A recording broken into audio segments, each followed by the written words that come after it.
interesting. How many of y'all have heard of American Prairie Reserve before? A few. And have you thought well or poorly? Okay, good. That's always good. One thing we say, we go to a grocery store in Bozeman, and most people that you run into haven't even heard of us. So I'll give you a brief rundown on who we are, what we're doing, and why.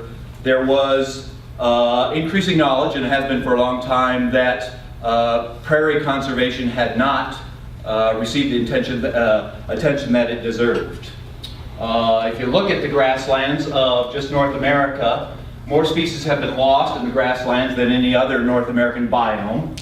Over 3/4 of the obligate species that are found in the Great Plains, they're imperiled. Carnivores and ungulates, grass eaters, big grass eaters, have lost more on average and greater maximum species loss than any other biome. And this fits, while this is extreme for the Great Plains, for the prairies, it also fits an overall trend, and this is what a report by World Wildlife Fund that came out just a few years ago. Since the 1970s, globally, wildlife populations have declined by half. So there's a significant problem. We're losing biodiversity on a grand scale, and especially focused in the grasslands. An easy, quick answer to that might be, well, we've done a pretty poor job in conserving and protecting grasslands. Less than 1% of temperate grasslands across the globe have been conserved or protected in any fashion. So that's part of the problem.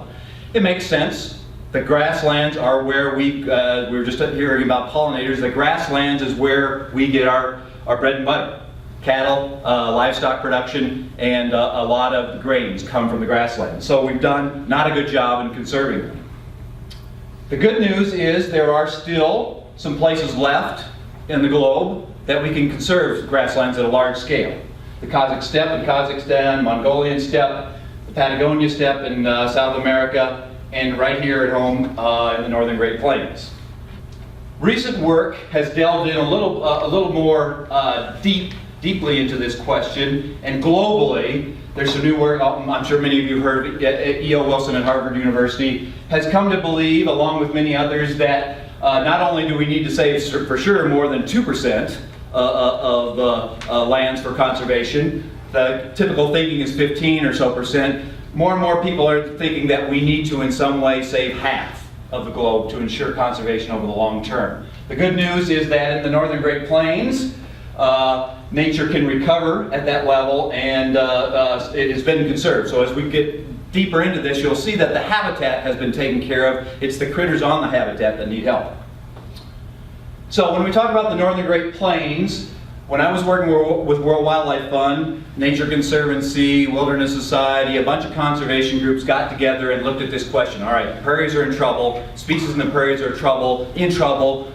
Where in the northern Great Plains is the best place to secure conservation? So we looked a bit at history. If you look at the Lewis and Clark expedition back in the early 1800s, the dark red is where Lewis and Clark saw the greatest diversity and abundance of wildlife.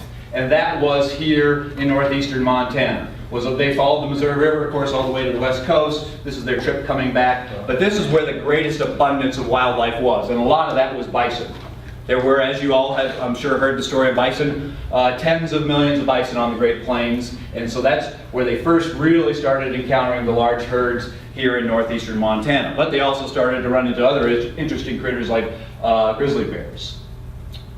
So when we looked at the northern Great Plains, all the way from Canada down to Kansas, all the Great Plains, the best opportunity was in the northern Great Plains, and the best opportunity for conservation in a big ecoregion assessment that was done by TNC and these other conservation organizations indicated the best opportunity was right here in northeastern Montana. Largely because there was still a lot of public lands here, the habitat was still intact, and there were a few threats. So there's oil and gas in the region, but was found little oil and gas threat here, and the prairie was intact. The worst thing you can do to prairie is till it. It takes a long time, if ever, to recover. So this area was chosen as the priority by these conservation groups to do large-scale conservation.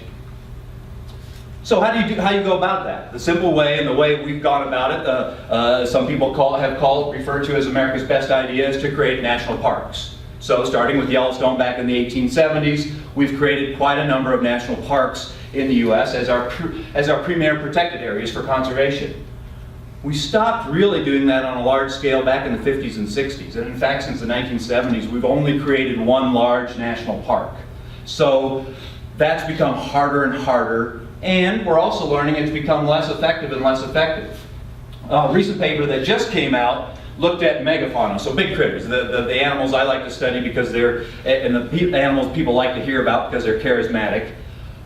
If you looked across the globe, the U.S. in terms of conservation of megafauna only comes in barely in the top 20. So a lot of other countries are doing better than us at securing conservation. So not only do we need to think about other models in terms of protected areas and how we do conservation, but we need to think about how we're actually doing the conservation on the ground to be more successful.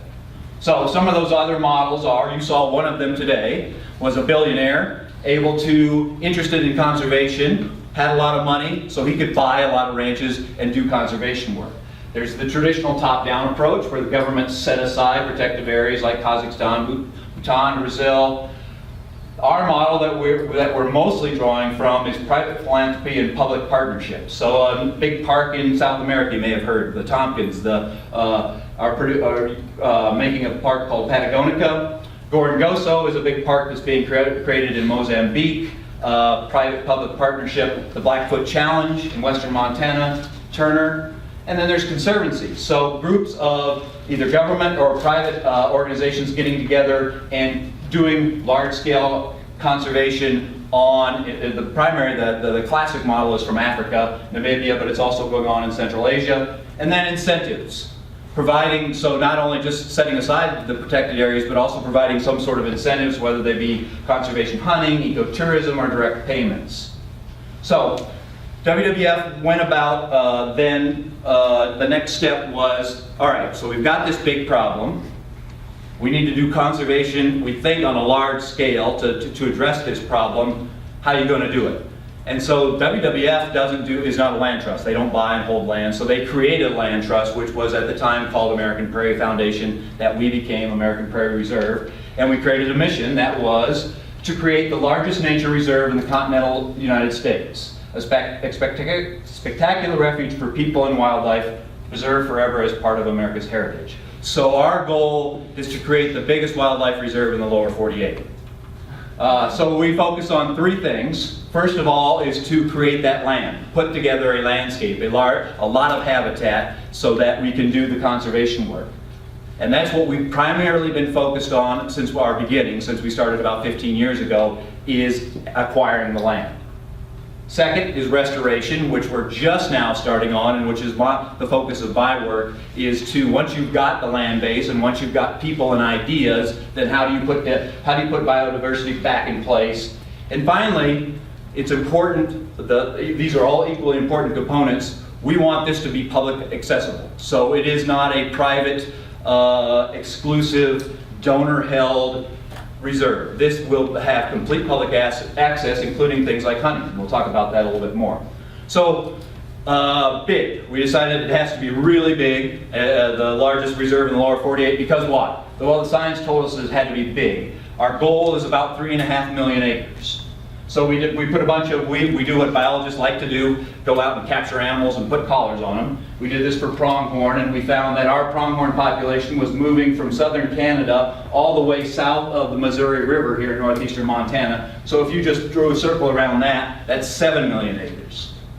We did the same thing with mountain lions, cougars, pumas, in the project area. This is the Little Rocky Mountains, this is the Charles M. Russell Wildlife Refuge, so this is the core of our project area.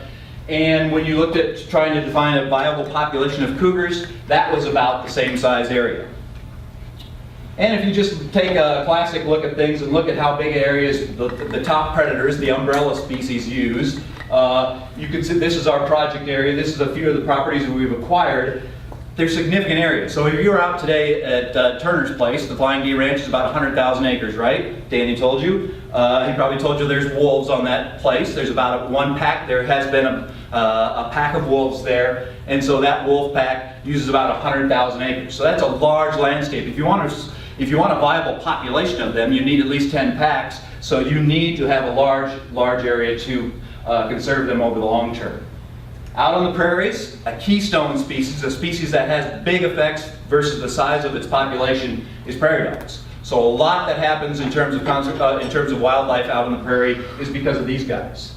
They used to live in colonies that were tens and hundreds of thousands of acres big. They're down to less than 1% of their historic range, but they're important because they provide habitat for other species, and they provide especially habitat for this predator, the most endangered predator in North America, which is the black-footed ferret. They need tens of thousands of acres just to have a family of, or a viable populations of ferrets. So again, it has to be a large landscape to get to that. Some of you may have heard of sage grouse. Sage grouse were petitioned to be listed as an endangered species a few years ago. Their populations have declined from the millions of birds down to 100 to 200,000 is the best estimate of birds left. This is a core area, this dark color, of habitat remaining for sage grouse. It's surrounded by oil and gas development. So here again, needs to be a big area in order to hold off and conserve this population over long term in this neighborhood. So our vision is to create the largest wildlife populations on the continent, make sure the ecological capacity, function, and resiliency is reached for all these species, have something that's inspiring and restoration and conservation that's inspiring to all Americans and to all the globe, and change the trend. As we were talking about at the beginning, the trend for biodiversity is in long-term decline. And we just get used to that. We just lower the benchmark each year. You expect to see fewer bees, you expect to see fewer pronghorn, you expect to see fewer wolves, because that's the way the world is. We want to change that. We want to start moving in the direction of rising benchmarks. So in the short term, in the next decade or so, we're hoping to have, there's a native fox in the prairie that we don't have that's imperiled, reintroduce swift foxes, create large colonies of prairie dogs so that we can have the species associated with them, create the largest bison population in North America so that we have ecologically effective bison. I'm sure you saw bison at Turner's Place today. He's got his range anywhere from 2,000 to 3,000 bison on the Flying D. We hope eventually to have around 10,000 bison on the project on the reserve, and then get viable populations of the large predators back. The primary limiting factor, in addition to the number one killer, is tillage. Once you turn prairie over, it's done in terms of biodiversity for the most part. The second primary limiting factor on the prairie is livestock production. So we've replaced bison, these are bison numbers here down on the bottom, with livestock, with cattle ranching. And so the competition between cattle and livestock, between livestock and wildlife is the primary limiting factor for restoration on the Great Plains. So let's go through some examples. Bighorn sheep. Population of bighorn sheep is 3,000 to 5,000 in Montana and has been declining. Part of the problem is disease. Just like we were talking about, hearing about disease with bees, these guys, once they come in contact with domestic livestock, have to be killed. Because they will, these are two young rams that dispersed out onto our project area. They came into contact with domestic sheep. Domestic sheep carry disease that these guys can get. They get the disease, they carry it back to their herd, the herd is gone. So there was just recently a population of sheep down in the south of the Turner Ranch, down in the Tendoy Mountains, that had this same case where those sheep were not killed before they went back to their home herd, and the whole herd is gone. So that there is a competition and limitation by disease. Ungulates, the same species, in this case pronghorn antelope, and we'll talk about elk more, eat grass, as do prairie dogs, and livestock producers don't enjoy that competition for grass. So the numbers are kept low via hunting. And this is what happens when you have low numbers and then you get a severe winter. Pronghorn numbers in northeastern Montana have declined to almost zero. We had a 70% mortality rate one winter and only slowly coming back. Again, because we're managing for these low benchmarks of animals. Elk on the prairie are largely extinct. You don't find elk, you find elk in the Missouri, and we'll talk about this, the Missouri River breaks, but you don't find them out here on the open. Again, largely due to competition with livestock. So there's the state of Montana. You may have heard about elk management today out on the Flying D. This is an older map from 2013. All these hunting units in Montana in red are, quote, over objective. the state believes there's too many elk in all these regions, one of which is our region, here again in northeastern Montana. The population objective is about 1,500 elk. They're over, that's too many, because the neighbors don't want to tolerate more elk than that. Historically, in our project area, we think, and we've done a bit of research on this and continue to do that research, we think there was probably 30,000 to 40,000 elk in the project area. So here's our current population, which the state and the neighbors think is too many. Here's what we're going to shoot for. So that's the challenge, is to figure out how to create a reserve, build a landscape, and then work with the neighbors to increase tolerance for wildlife. One of the ways we can do that is reduce harvest. So we know the harvest rates are too high already because we're keeping those numbers down to 1,500. So the more you put the more you create ranches with a lower harvest rate, then the higher the survival rate is, the higher the population becomes. In that same project, we looked at cougars, where we put radio collars on them and found out how big an area they use. This is one cougars, which you don't typically think out on the prairie, but they are out there. None of those animals lived more than 12 months. Once we put a radio collar on them, they died within 12 months because they were killed for hunting. Bison, same sort of situation. You all, again, know the story of bison. Even in Montana, a place that's pretty large, that would have had hundreds of thousands of bison. Currently, the only bison in Montana are on the National Bison Range north of Missoula, about 400. That's 0.0002% of their original range.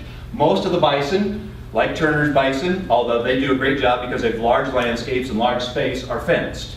They're small numbers, they're small herds, and they don't perform the ecological impacts that they would have historically performed on the landscape. This is the current range of wild bison in all of Montana versus about 2.5 million cows. So the challenge is figuring out how we can increase incentives, financial and social incentives for our neighbors, the ranchers in the area, and how we create a reserve and then restore the wildlife to it.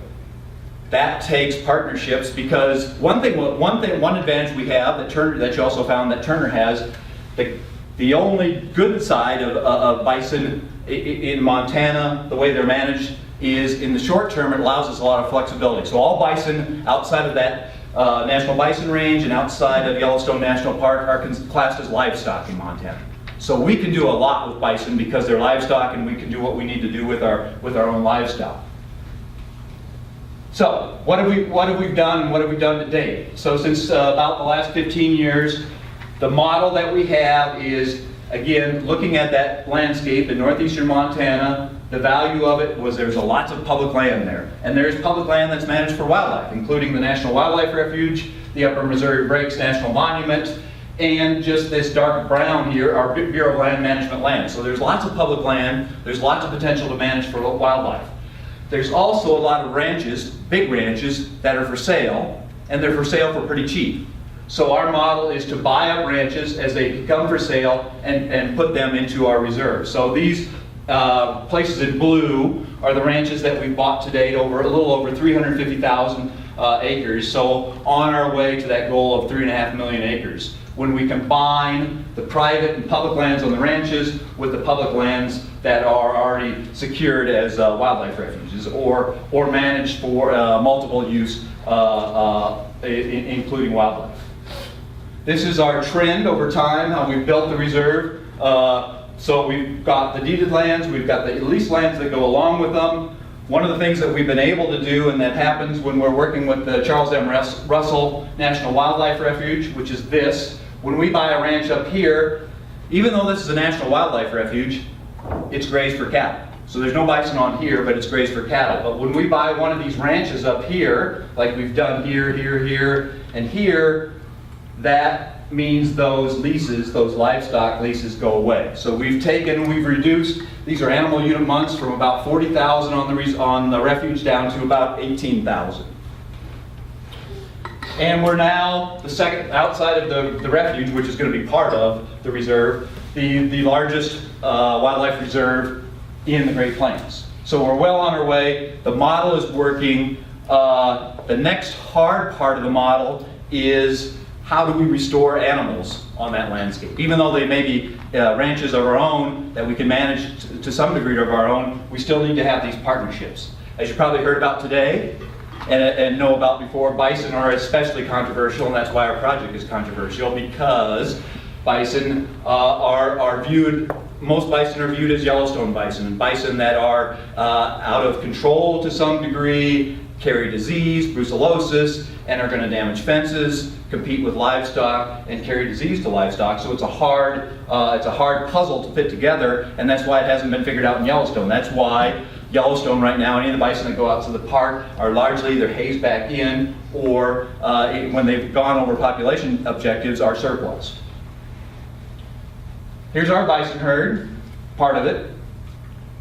And here's our growth projections for our bison herd. So we're at 2018, and we're right on track to about 1,000 animals, which is, in terms of genetics, is probably about a minimal viable population. But we think they're still ecologically extinct, so we've done some research there that they're not producing the impacts on the landscape that we think bison historically produced. So we're going to, over the next decade, move that herd up to over 10,000 animals. The way we do that, again, is buying up ranches. And when we buy up these, so this is a typical cattle ranch in the area, about 30,000 acres. Here's the refuge next door. We buy this place up when it's for sale, offer fair market value for it, which fortunately in our area is pretty cheap, anywhere from $400 to $600 an acre. So that was another reason this place was chosen, because land is relatively inexpensive. We could not do this project in Bozeman. It's way too much money. So that's why this works. The other thing we do then is remove those fences. So we want to create a large open landscape. Those fences are a challenge for many species of wildlife. And so we want to create a contiguous landscape. We've compared why we think it's important to have large numbers of bison on the landscape versus cattle, is we've compared how cattle use the landscape and how bison use the landscape by putting, again, radio collars on animals. And the hypothesis that people have held were generally true. Cattle concentrate in the creek bottoms and along the water, whereas bison use the landscape more evenly and disperse themselves over a larger area and produce this, on the landscape, this heterogeneity of grass that is important for, so before we step to that, the typical grazing pattern in the West is that you take half and leave half. So you put in water developments, you put in your fences, you put out your cattle, and you take about half the grass cover and leave the other half. Bison, again, we think historically behave very differently than that. They produce these areas that were really heavily hit and yielded prairie dog towns and mountain plover habitat. And they had places that they didn't revisit for years and produced higher grasses that were more important for other species like Sprague's pipits. And so the way these endemic species evolved over time on the grasslands was through a heterogeneous grazing. Some species do best in the heavy grazing, some do best in no grazing. Right now, the only ones that are doing well are the ones in the middle. So we're missing out on both ends of the spectrum here. All right, so we keep coming back to this question about how do we, so one part of our model is this public-private partnership. So we've got public lands you and I already own and are generally managed for not just livestock, but for multiple uses at the very least, and in some cases a better case where they're managed for wildlife as a national wildlife refuge. Then we buy up, so we buy up these ranches to create this private land, private and public lands, and this large reserve of 3.5 million acres. Even though that's big, it'll be the biggest reserve in the lower 48, we still think it's a problem, an issue in dealing with our neighbors. If you look at this greater region, about 6 counties, there's still 500,000 cows in the neighborhood. How do we work with these neighbors so that we don't create a situation like Yellowstone Park, which you probably heard, you got a square, Yellowstone is a square, and when bison come out, when wolves come out, when elk come out, there's conflicts with private landowners. We want to soften these boundaries. So we know from conservation biology that not only do you need a core area, a core reserve, but you also need a buffer around that core reserve, and then you need connectivity. We'll talk about that in a bit. So our answer to that, to working with the neighbors and softening the boundaries in the neighborhood, is to do what? We bought a beef company. So we bought a beef company, and we started selling hamburgers. That was our solution. It's gone amazingly well, but it's not a traditional beef company. So we call it Wild Sky Beef. And what we do with Wild Sky Beef is that it's grass-fed, it's really good tasting, and we can sell it for a lot of money because people will pay more because it tastes really good, number one. Number two, it's grass-fed. But number three, it's wildlife friendly. So whenever we sign up a rancher in the neighborhood for Wild Sky Beef, that's what we're doing. So we sell the jerky or the hamburgers or the tenderloins. So here's some of the products that are evolving. You can go to wildskybeef.org and buy whatever you like. Jerky's for sale on Amazon.com. And we have a bunch of outlets that we're growing. Over 100 outlets across the country now where we're selling this Wild Sky Beef. And we have a program that's run by a former PERC employee, Laura Huggins, who's the CEO. Her job is just to go out and market beef. Market this great tasting beef. This is not a new idea. None of our ideas really are new. And we'll talk about this a little bit more. We like to steal ideas from other and then execute them here in northeastern Montana. So you've heard of probably conservation beef or predator-friendly beef, or there's other products out there, but they haven't taken hold. And that's largely because, I like to joke, it's a biologist like me sitting down with a cowboy and say, we ought to start a beef company. It didn't go very far. So we found a bunch of good business persons that know how to sell things, how to make a great tasting product, how to pitch it because it's wildlife friendly, and we're selling now 50,000 pounds a month. And we're growing at about 20% a year, and we're only three years old. So we think it's an ecologically sustainable model that will work with our neighbors and beyond as we talk about this. So we go to a rancher in the neighborhood and we say, we're managing our lands in the reserve for these 10 factors, which we call the Frazee scale because of one of the lead authors on the paper. And we're managing for these things. Traditional cattle management is in this end of the scale. We want to move we'll move the reserve way to this end of the scale, do everything from a biodiversity standpoint. But if we can move some of the ranches into the middle, that will soften that boundary, right? So things like predators. If you are predator tolerant, 3 cents a pound per calf that you sell in the fall for being predator tolerant. So an average ranch might get $5,000 to $10,000 to $15,000 per year for doing these wildlife friendly practices. We will monitor those wildlife friendly practices. So in this case, this is a ranch near the reserve where we put out camera traps and we make sure that lion numbers are at least the same as when they signed up, and then hopefully increasing. Same for coyotes, same for all the predators. So we pay them, so they have a menu of things to do. It's a year-to-year contract. You can choose whatever you like. We hope to add more each year, more of that menu, more of those 10 Frazee scale items, but you don't have to. It's a negotiation between us and the rancher. The other thing that we've stolen from actually a jaguar project in Mexico is that in addition to putting out these camera traps, if you get a photo of any of these predators, we'll give you a direct payment.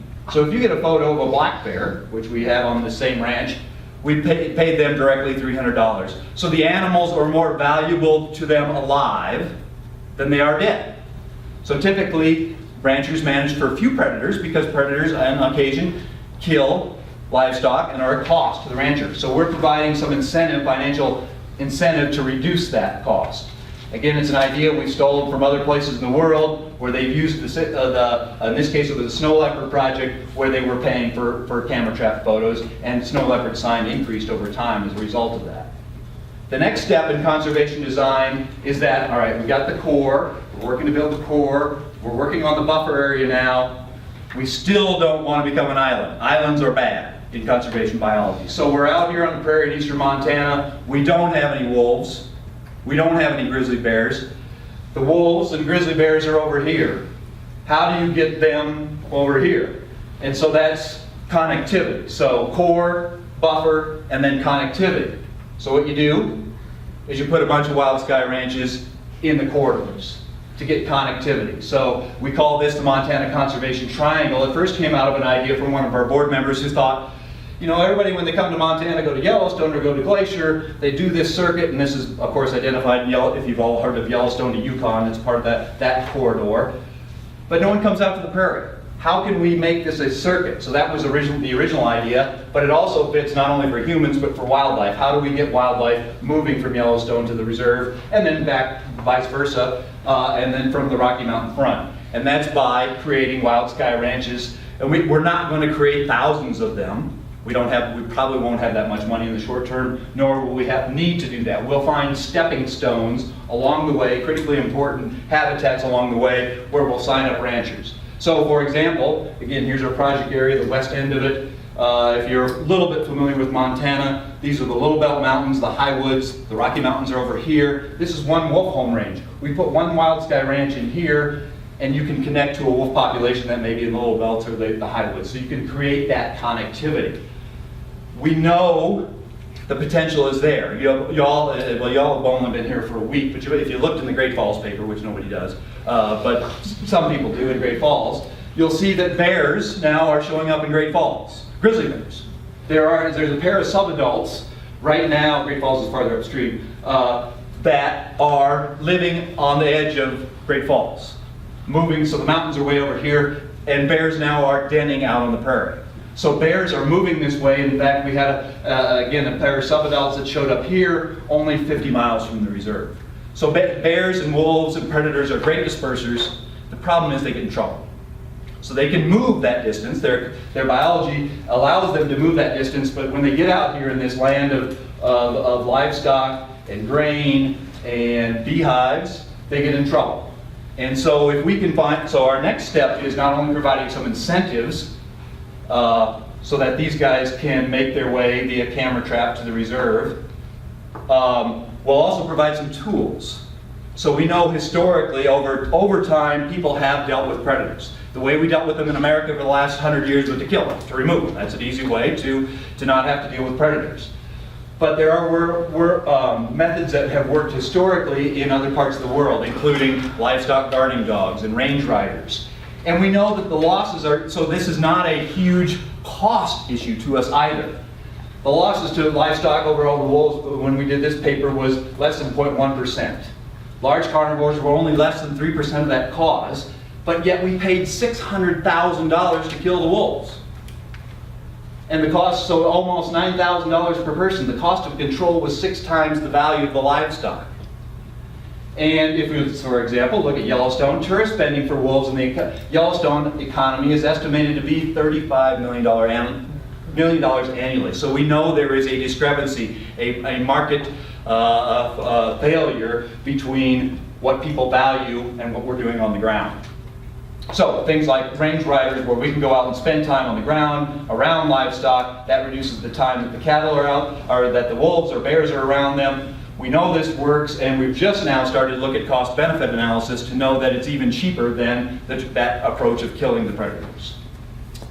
So our goal is to look for innovative ways to incentivize our neighbors, in addition to us buying ranches and creating this core reserve, then incentivizing the neighbors and having the neighbors or the community value what we're doing, creating a conservation economy. So the first big thing we've started is the Wild Sky Beef program. We'll talk about this a little bit next, do things like hunting, ecotourism, and free market approaches to create a conservation economy in this area. We've raised, since our beginning, over $100 million from donors because people are inspired by this story and give lots of money. So we've done a great job at raising money and creating the place, and then that also it yields economic returns. So we're diversifying the economy, we're providing employees, we're providing goods and services in the area, so we are already having an economic impact. Wild Sky Beef is on a great growing trend over time that will have an even greater economic impact. And as I mentioned, we're taking ideas, we're stealing ideas from others and putting them into use on the APR. Our next idea, and this again is not new, is, as we know, climate change is a big threat to conservation globally. It's true in our area. Here's the estimated temperature changes. So we're right in the core of a big long-term temperature change. Fortunately, this green here has not been tilled, but it is being tilled. It's being changed. When you till, you release CO2. So if you can keep that in the ground, keep the grass right side up, you can prevent, you can reduce the impact, you can reduce global climate change. So we've talked to Climate Trust in California. As many of you know, California is going all in for climate change, for alternative energy, and we've looked at the value of investing and the outcomes. And if we look at the social value, it's about $1,200 per acre. So any dollar we invest has a $3 return. So we'll do carbon banking with probably with the Climate Trust in the next few years, and try and convince our neighbors of the same thing to get a mitigation banking, a value out of their carbon story. Tourism. We know tourism now is low. People, again, don't think of the Great Plains. They don't think of coming out to eastern Montana. But when you have 10,000 bison and 10 packs of wolves, and you can watch that, like you can see that in Africa, more and more people will come. And we'll build an ecotourism economy. We know that works in other areas where phototourism, and this is the case of Tanzania, large millions of dollars invested in just people that come in for tourism, but also for hunting. And we'll talk about that a bit. Here's a case in Namibia where we were explaining the example of conservancies, where they rely on conservation hunting to provide some economic incentive for wildlife conservation. So our first idea in terms of conservation hunting is our bison. So when we have thousands of bison, we'll have lots of bison that we can hunt and harvest. Because at some level they will need to be, predators will arrive and they'll take some animals, but we'll probably have a surplus number. Some work was done in the Henry Mountain herd in Utah, small herd, again, one of the typical small herds, less than 500. Here's the population goal, way even below where they're only for 300 animals, so they have surplus animals. State of Utah does an auction for bison hunting. The average value for that bison hunt is $19,000 per bison.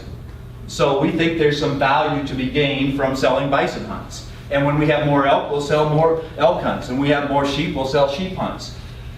The challenge there again will be we are not creating this reserve for the landed gentry that was the European model. Our goal again is public access, public use, and public hunting. So we'll do a little of this.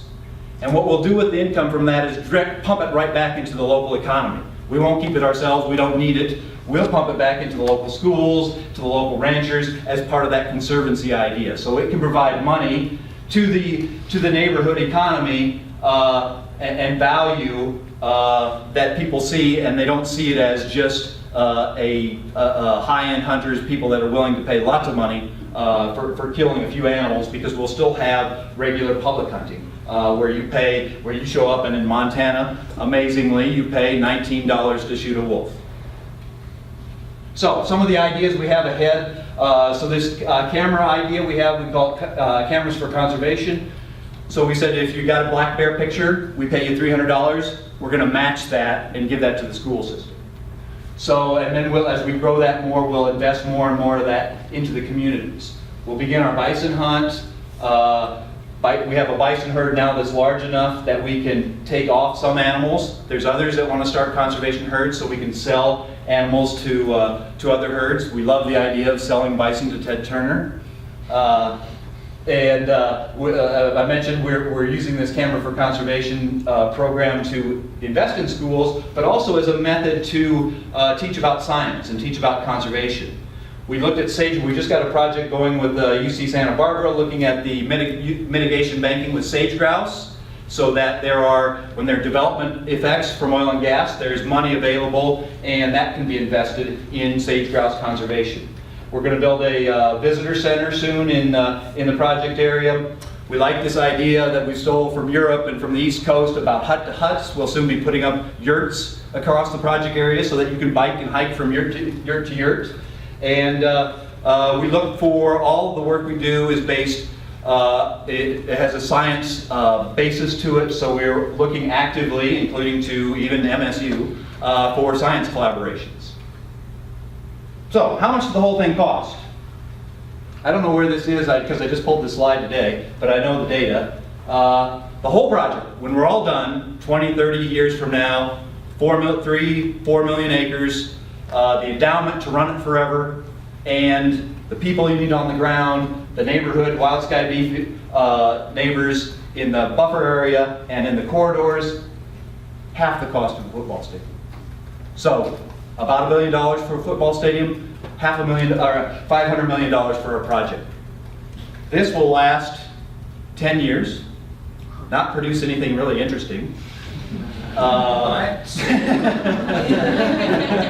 And is about 100, well, how big is football? 100 yards, right? This is interesting. This lasts forever. This is 3 million acres. You and I can come visit it, and we can have fun out there. Most of those football stadiums don't even make money, and the cities have to invest in it. So we think this is a great idea. We think it's working well. We're always looking for new ideas and new ways to make it work. We're not done, obviously. We've got a long ways to go. So we're working to keep pushing it along and find new ideas, both traditional approaches, protection, and more entrepreneurial ideas. So we'd love for you guys to come for a visit, get excited about the place, tell your neighbors, your rich neighbors, to send us money, and we'll keep it going.